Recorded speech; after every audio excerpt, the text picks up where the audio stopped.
Wahai kaum muslimin, di negeri Khurasan, antara kota Abyur dan Sarkhas, terdapat sebuah jalan gelap yang ditakuti para musafir. Karena di jalan itulah beraksi seorang lelaki yang namanya membuat kafilah gemetar. Dialah Fudail bin Iyad. Para ulama sejarah seperti Az-Zahabi menulis bahwa Fudail bukan sekadar pencuri biasa. Ia adalah pemimpin perampok, mengatur kelompoknya, memblokade jalan, merampas harta kafilah, menakut-nakuti manusia tanpa belas kasihan. Ia hidup dalam kegelapan dosa, hingga manusia takut menyebut namanya. Fudail, pemuda kuat, liar, dan jauh dari Allah. Ia tidak belajar agama, tidak mengenal majelis ilmu, tidak dekat dengan Quran. Dalam dirinya, seakan tidak ada ruang untuk kelembutan iman. Namun ketahuilah, wahai kaum muslimin, bahwa hati manusia, meski tenggelam dalam dosa, tidak pernah benar-benar mati. Ia hanya menunggu sentuhan hidayah yang menembus kegelapan itu. Dan sentuhan itu akan datang kepada Fudail pada malam yang tidak ia duga. Pada suatu malam, ketika Fudail hendak melakukan maksiat, ia memanjat dinding untuk menemui seorang wanita. Langkahnya mantap, niatnya penuh dosa, dan hatinya gelap. Namun, di tengah kesenyapan malam itu, Allah mengirimkan ayatnya yang memukul jantungnya. Tiba-tiba, ia mendengar seorang hamba Allah membaca ayat dengan suara bergetar, pelan dan dalam. Alam ya'ni lilladzina amanu an tahsya'a qulubuhum lidzikrillah. Tidakkah telah datang waktunya bagi hati orang-orang beriman untuk tunduk mengingat Allah? Ayat itu menghantam dadanya seperti petir dari langit. Fudail terdiam. Tubuhnya gemetar, dan ia berkata dengan suara pecah, "Ya Rabb, sudah tiba waktunya. Sudah tiba waktunya." Malam itu, ia turun dari dinding, meninggalkan maksiat dan meninggalkan seluruh gerombolannya. Ia berjalan menuju satu-satunya tempat yang bisa menyembuhkan hatinya, Ka'bah. Wahai kaum muslimin, pada suatu malam yang gelap, Fudail memanjat tembok untuk mendatangi seorang wanita yang ia cintai dalam maksiat. Langkahnya mantap, niatnya penuh dosa, dan hatinya gelap tanpa seberkas cahaya iman. Namun ketahuilah, setiap manusia, meski tenggelam dalam maksiat, tetap memiliki pintu kembali. Karena Rasulullah SAW telah bersabda, "Kullu bni Adam khata' wa khairul khatta'ina tawwabun." Setiap anak Adam banyak melakukan kesalahan, dan sebaik-baik dari mereka adalah yang banyak bertaubat. Ketika ia hampir mencapai puncak, ia mendengar suara seorang hamba Allah membaca ayat ini.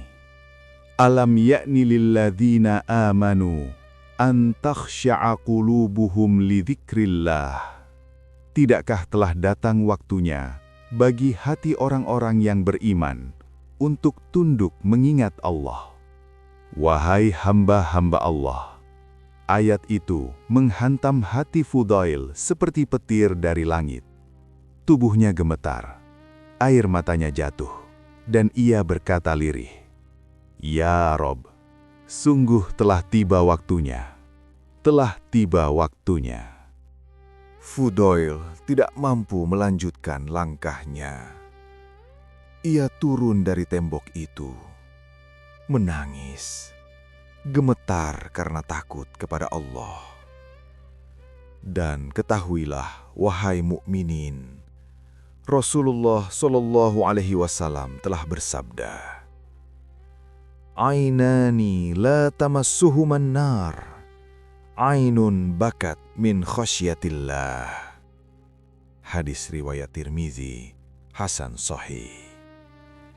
Dua mata yang tidak akan disentuh api neraka. Salah satunya adalah mata yang menangis karena takut kepada Allah. Dan malam itu, mata Fudail menangis untuk pertama kalinya. Ia berkata kepada dirinya, "Ya Allah, aku bertaubat kepadamu. Aku tidak akan kembali kepada jalan ini lagi." Ia meninggalkan teman-teman perampoknya, meninggalkan wanita itu, meninggalkan jalur gelap itu. Ia mengambil keputusan yang tidak dilakukan banyak manusia, meninggalkan maksiat hanya karena takut kepada Allah. Sebagaimana dalam hadis sahih, kisah 3 orang yang terperangkap di gua. Allahumma inni khiftuka fataraktuha laka. Ya Allah, aku meninggalkan maksiat itu karena aku takut kepadamu. Wahai kaum muslimin, ketahuilah bahwa taubat Fudail tidak sia-sia. Karena Rasulullah Shallallahu Alaihi Wasallam bersabda, "Lallahu afrahu bitaubati abdihi min ahadikum bidallatihi." Allah lebih gembira dengan taubat seorang hamba daripada seseorang yang menemukan ontanya yang hilang di padang pasir. Jika manusia gembira karena menemukan sesuatu yang berharga, maka Allah lebih gembira ketika seorang hamba kembali kepadanya. Dan malam itu, Fudail kembali. Setelah malam itu, Fudail tidak kembali ke jalanan gelap. Bahkan, ia berjalan jauh, meninggalkan Khurasan, menuju rumah Allah, menuju Ka'bah, menuju awal kehidupannya yang baru. Dan disinilah berlaku sabda Nabi Sallallahu Alaihi Wasallam, "Innamal a'malu binniyat." Sesungguhnya, amal itu tergantung pada niatnya. Fudail berhijrah, bukan karena dunia, tapi karena Allah. Wahai kaum muslimin, setelah malam hidayah itu, Fudail menuju Mekah dengan langkah berat oleh dosa, namun ringan oleh harapan. Ketika ia sampai di depan Ka'bah, ia meletakkan kepalanya di tanah dan menangis seperti anak kecil yang kehilangan seluruh dunia. Tangis yang panjang, tangis yang dalam, tangis yang membuat para ulama berkata, "Fudail menangis hingga kami takut hatinya pecah." Dan tangisan seperti ini dipuji oleh Rasulullah Sallallahu Alaihi Wasallam. Ainun bakat min khasyatillah la tamassuhan nar. Mata yang menangis karena takut kepada Allah tidak akan disentuh api neraka. Fudail mulai tinggal di Mekah bertahun-tahun lamanya. Ia tidak mengenal tidur malam kecuali untuk sekadar mengistirahatkan badan. Setiap malam, ia berdiri membaca Quran, dan setiap ayat menusuk hatinya seperti pedang hidayah. Beliau berkata suatu malam, "Demi Allah, aku tidak membaca satu ayat pun, melainkan aku merasa ayat itu diturunkan untukku." Kaum muslimin, beginilah keadaan hati yang dibangunkan oleh Allah. Hati yang pernah mati, namun kini hidup lebih terang dari cahaya dunia. Fudail menjadi sosok yang sangat zuhud. Ia menjauhi keramaian, menjauhi pujian manusia, dan takut terkenal. Ia berkata, "Jika engkau mampu untuk tidak dikenal oleh siapapun, lakukanlah. Ia takut hatinya bangga. Ia takut amalnya rusak. Ia takut menjadi sombong karena ibadah yang ia lakukan. Dan Rasulullah bersabda, "Innamal a'malu binniyat." Sesungguhnya amal itu tergantung pada niatnya. Dan niat Fudail hanya satu, Allah. Wahai kaum muslimin, taubat Fudail tidak hanya menyelamatkannya, tetapi mengangkatnya menjadi pemimpin hati.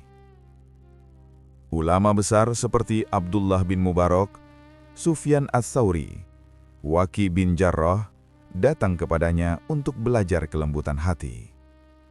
Ketika Abdullah bin Mubarak ditanya, "Siapa manusia yang paling lembut hatinya?" Ia menjawab, "Fudail bin Iyad." Beginilah derajat orang yang kembali kepada Allah dengan taubat yang jujur. Betapa hebatnya Allah yang mengubah seorang perampok menakutkan menjadi lelaki yang paling lembut hatinya. Ia dulu merampok manusia, kini ia merampas hati manusia dengan nasihat dan tangisnya. Ia dulu menakut-nakuti musafir, kini ia membuat manusia takut kepada dosa dan maksiat. Ia dulu merampas harta, kini ia merampas dunia dari hatinya sendiri. Inilah taubat yang sesungguhnya, taubat yang membalikkan hidup 180 derajat. Wahai hamba-hamba Allah, ketika Fudail ditanya, "Mengapa engkau banyak menangis?" Ia menjawab, "Bagaimana aku tidak menangis, sedangkan aku tahu betapa besar dosaku di masa lalu, dan aku tidak tahu apakah Allah menerimaku atau tidak." Inilah ciri orang soleh sejati, bukan banyaknya ibadah, tapi takut ia tidak diterima. Dan Allah telah berfirman dalam hadis qudsi, "Ya abna Adam, law ataitani biqurabil ardi khataya, la ataituka biqurabiha maghfiratan." Hadis riwayat Tirmizi, sahih. Wahai anak Adam, meski engkau datang dengan dosa sepenuh bumi, aku akan datang kepadamu dengan ampunan sepenuh bumi pula. Wahai kaum muslimin, di antara nasihat Fudail yang paling terkenal dan paling agung adalah, jika engkau mampu agar tidak dikenal oleh siapapun, lakukanlah. Ia takut kemasyhuran, ia takut amalnya rusak, ia takut imannya retak karena pujian manusia. Dan ini sejalan dengan hadis Nabi SAW, "Innamal a'malu binniyat." Sesungguhnya, amal itu tergantung pada niatnya. Karena bagi Fudail, niat adalah segalanya. Fudail pernah berkata, "Jangan engkau lihat kecilnya dosamu, lihatlah kepada siapa engkau bermaksiat." Ia mengingatkan manusia bahwa dosa kecil menjadi besar ketika pelakunya meremehkannya. Dan Nabi SAW bersabda, "Ittaqun nara walau bisyiqqi tamroh." Jagalah diri kalian dari api neraka, meski hanya dengan sedekah sebiji kurma. Bagi Fudail, setiap amal berharga dan setiap dosa berbahaya. Fudail berkata, "Tinggalkanlah maksiat, karena maksiat mencabut wibawa dan menutup pintu hati." Ia adalah orang yang merasakan sendiri betapa keras hati saat dalam dosa dan betapa lembutnya saat kembali kepada Allah. Dan Rasulullah SAW bersabda, "La yazni zani hina yazni wa huwa mu'min." Seorang pezina tidak berzina dalam keadaan ia beriman. Hadis ini menjadi pengingat baginya bahwa maksiat melemahkan iman dan taubat mengembalikan cahaya. Fudail berkata, "Ilmu tanpa amal adalah hujah atas diri kita. Beliau takut berilmu tetapi tidak mengamalkan. Nabi SAW juga bersabda dalam hadis sahih, Al-Qur'anu hujjatun laka au alaika.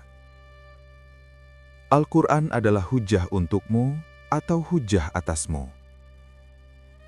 Ini membuat Fudail menghidupkan malam-malamnya dengan amal, bukan hanya ilmu. Fudail berkata, dunia itu gelap, dan hanya ketaatan yang meneranginya. Ia tidak membenci dunia, tetapi membenci ketika dunia mengisi hati manusia. Rasulullah SAW bersabda, "Man ja'alal humuma hamman wahidan, hammal ma'ad, kafahullahu hammad dunya." Barang siapa menjadikan akhirat sebagai satu-satunya urusannya, Allah akan mencukupkan segala urusan dunianya. Inilah jalan para ahli zuhud, jalan yang ditempuh oleh Fudail setelah bertahun-tahun tenggelam dalam dosa. Di antara nasihat Fudail yang paling menyentuh adalah, hati yang hidup adalah hati yang merasakan dosa, dan hati yang mati adalah hati yang menikmati dosa. Wahai kaum muslimin, inilah kata-kata seorang lelaki yang hatinya pernah gelap, namun kini menerangi umat. Dan Allah berfirman dalam hadis qudsi, "Ya bena Adam, lau ataitani bikurabil ardi khataya, la ataituka bikurabiha maghfiratan." Rahmatnya lebih besar dari dosa-dosa kita. Wahai kaum muslimin, setelah Fudail bertaubat, Allah menjadikannya sebagai lentera bagi ahli ilmu. Para ulama besar datang ke Makkah bukan untuk melihat bangunan, bukan untuk melihat dunia, tetapi untuk duduk di hadapan seorang lelaki yang hatinya Allah hidupkan. Ia adalah guru para ulama. Termasuk di antara murid-muridnya, Abdullah bin Mubarak, Sufyan ats-Tsauri, Waqi' bin Jarrah, Yahya bin Sa'id al-Qattan.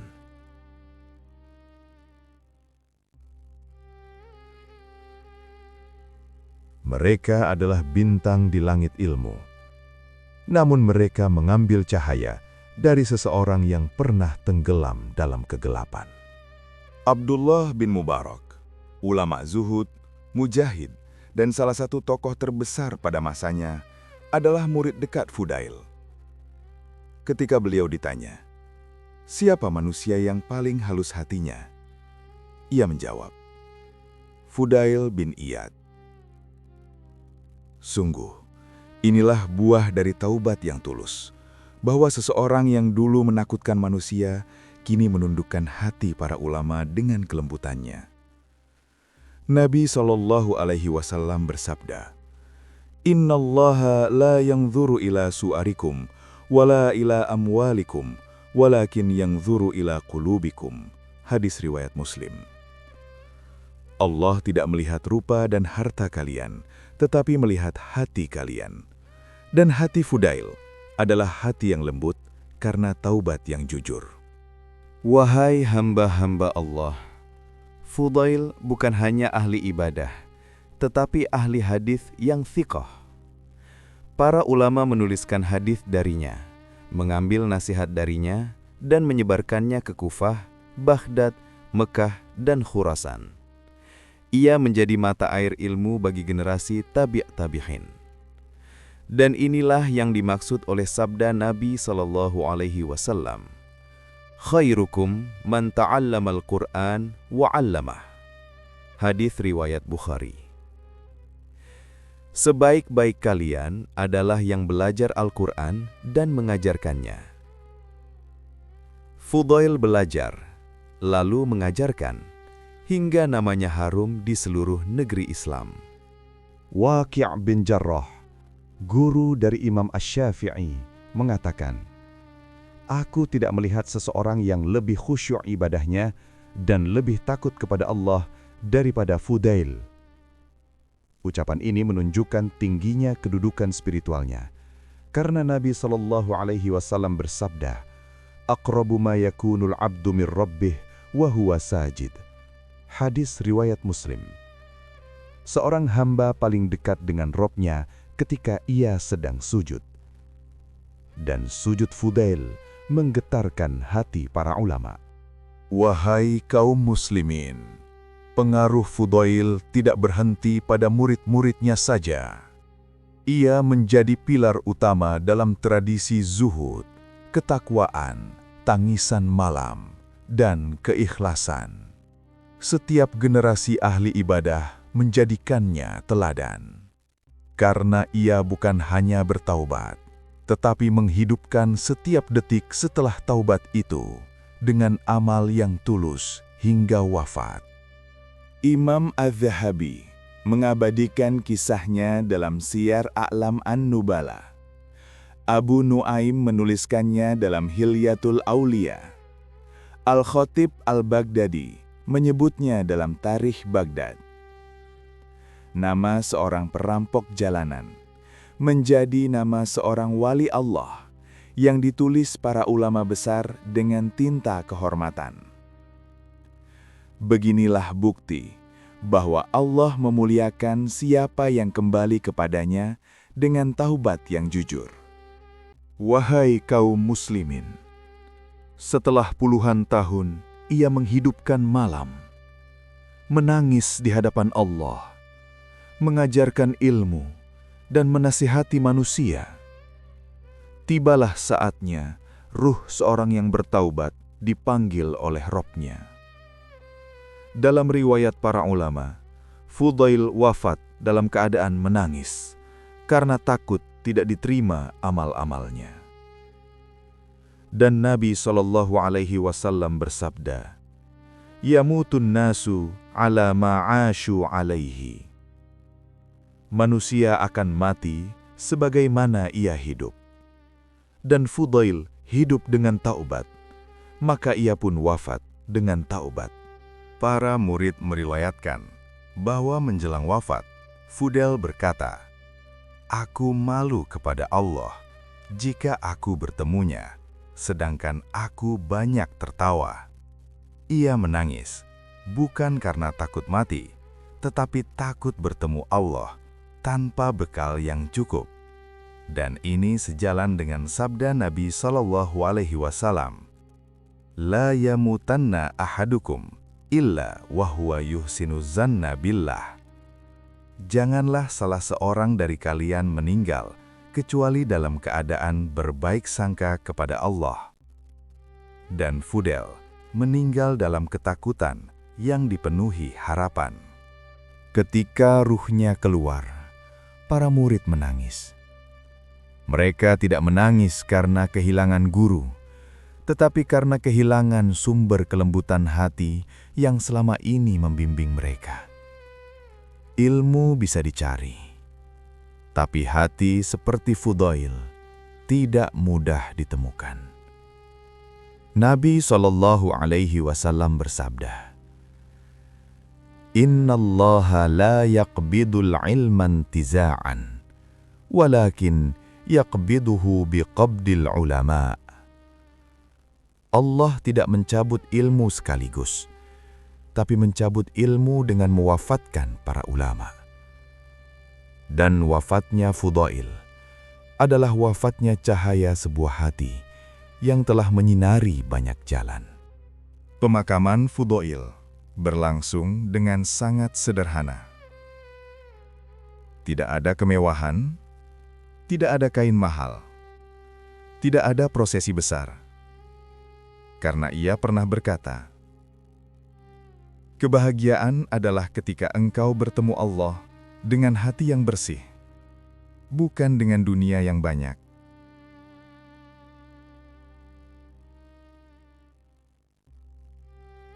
Ia dibawa ke tanah dengan kain sederhana dan diletakkan di bumi yang suatu hari akan membangunkannya. Wahai kaum muslimin, ulama besar menulis namanya dengan tinta kehormatan. Imam Az-Zahabi mengabadikan kehidupannya dalam Siyar A'lam An-Nubala, Abu Nuaim dalam Hilyatul Aulia, Al-Khatib Al-Baghdadi dalam Tarikh Baghdad. Nama seorang perampok jalanan menjadi nama seorang ahli ibadah yang dicatat para ulama sebagai teladan taubat. Dan warisan apa yang ia tinggalkan? Bukan harta, bukan bangunan, bukan kekuasaan. Ia meninggalkan nasihat, air mata, keikhlasan, dan taubat yang terus menghidupkan hati manusia hingga hari ini. Karena orang yang bertaubat bukan hanya menyelamatkan dirinya, tetapi menjadi jalan cahaya bagi orang lain. Allah berfirman dalam hadis qudsi, "Waman taqarraba ilayya shibron, taqarrabtu ilaihi dhira'an." Barang siapa mendekat kepadaku sejengkal, aku mendekat kepadanya sehasta. Dan Fudail mendekat, maka Allah mendekat kepadanya. Wahai kaum muslimin, pelajaran pertama dari kisah Fudail adalah dosa sebesar apapun tidak akan pernah lebih besar daripada rahmat Allah. Allah berfirman dalam hadis qudsi, "Lau ataitani bikurabil ardi khotoya, la ataituka bikurabiha maghfiratan." Seorang perampok pun dapat menjadi kekasih Allah jika ia bertaubat. Pelajaran kedua, bahwa taubat yang jujur bukan hanya menghapus dosa, tetapi mengubah arah hidup seseorang. Fudail bukan hanya berhenti dari maksiat, ia berhijrah, meninggalkan jalan gelap dan menuju Ka'bah. Rasulullah SAW bersabda, "Innamal a'malu binniyat." Ia mengubah niatnya, maka Allah mengubah takdirnya. Pelajaran ketiga, bahwa tanda hati yang hidup bukan banyaknya ilmu, tetapi rasa bersalah ketika berdosa. Fudail menangis malam demi malam karena ia merasa dosa-dosanya besar. Nabi SAW bersabda, "Ainun bakat min khasyatillah, la tamassuhan nar." Air mata yang jatuh karena takut kepada Allah akan menyelamatkan pemiliknya. Pelajaran keempat, bahwa dosa kecil yang diremehkan akan menumpuk sampai menutup hati. Fudail berkata, "Jangan lihat kecilnya dosa, lihatlah kepada siapa engkau bermaksiat."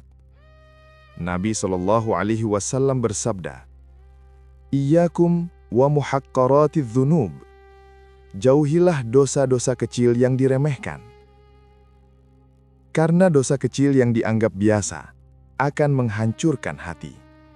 Pelajaran kelima, bahwa kemasyhuran adalah ujian dan ikhlas adalah penolong. Fudail berkata, "Jika engkau mampu untuk tidak dikenal oleh siapapun, lakukanlah." Nabi SAW bersabda, "Innallaha la yanzuru ila suwarikum wala ila amwalikum walaki yanzuru ila qulubikum." Allah tidak melihat persisnya wajahmu, tetapi bersihnya hatimu. Pelajaran keenam, bahwa makin seseorang dekat kepada Allah, makin ia merasa kurang. Fudail selalu berkata, "Aku tidak tahu apakah Allah menerimaku." Nabi SAW bersabda, "Aqrabu ma yakunul abdu min rabbihi wa huwa sajid." Hadis riwayat Muslim. Dan sujud Fudail lebih penuh air mata daripada kata-kata. Pelajaran terakhir, bahwa Allah memuliakan siapa yang memilihnya. Seorang perampok meninggal sebagai guru para ulama. Seorang pendosa ditulis namanya oleh Imam Az-Zahabi dalam kitab kehormatan. Inilah makna sabda Nabi sallallahu alaihi wasallam. Innallaha yarfa'u aqwaman bihadzal kitab. Hadis riwayat Muslim. Allah mengangkat derajat dengan Al-Quran, dan Fudail adalah salah satu buktinya. Wahai kaum muslimin, wahai hamba-hamba Allah. Kisah Fudail bin Iyad mengajarkan kepada kita bahwa tidak ada seorang manusia pun yang terlalu jauh untuk kembali kepada Allah. Seorang perampok jalanan yang dulu menakutkan kafilah menjadi lelaki yang menangis setiap malam di depan Ka'bah. Lihatlah bagaimana Allah membalikkan hati yang dulu hitam menjadi seterang bulan di malam penuh cahaya. Maka jangan pernah berkata, "Aku terlalu banyak dosa." Jangan pernah berkata, "Allah tidak akan menerimaku." Jangan pernah berkata, "Hidupku sudah rusak." Karena Rabb yang mengampuni Fudail adalah Rabb yang sama yang mendengar doamu malam ini. Rabb yang menerima taubatnya adalah Rabb yang menunggu taubatmu sepanjang usia. Wahai jiwa yang letih, mungkin hidupmu penuh luka, penuh dosa, penuh cerita yang tidak ingin engkau ulangi. Namun ketahuilah bahwa Allah tidak melihat bagaimana engkau datang, tapi kemana engkau ingin kembali. Kembalilah, walau langkahmu gemetar. Kembalilah, walau hatimu berat. Kembalilah, walau dosamu menumpuk setinggi gunung. Karena Allah berfirman dalam hadits qudsi, "Wahai anak Adam, seandainya engkau datang kepadaku dengan dosa sepenuh bumi, lalu engkau menemuiku tanpa menyekutukan aku, pasti aku datang kepadamu dengan ampunan sepenuh bumi pula." Maka ketuklah pintu Allah, walau tanganmu tremor, maka sebutlah namanya, walau suaramu lirih, maka sujudlah, walau tubuhmu lemah. Karena Allah tidak pernah menolak siapapun yang kembali kepadanya. Semoga Allah melembutkan hati kita, membersihkan dosa-dosa kita, dan menjadikan kita seperti Fudail bin Iyad yang lahir kembali melalui taubat yang jujur. Amin, ya Rabbal Alamin.